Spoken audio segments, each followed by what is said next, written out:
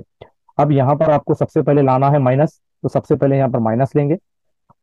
उसके बाद हमको क्या करना है, यहाँ पर x ही होना यहाँ पर। तो यहाँ पर अगर x ही होना है तो यहाँ पर भी x ही है, तो अपन क्या करेंगे, 1 ले लेंगे यहाँ पर। अब देखिए आप 1 से अगर मल्टीप्लाई करेंगे, -1 से करना पड़ेगा, -1 इंटू एक्स ये होगा -x, और -1 इंटू टू ये हो गया आपको -2।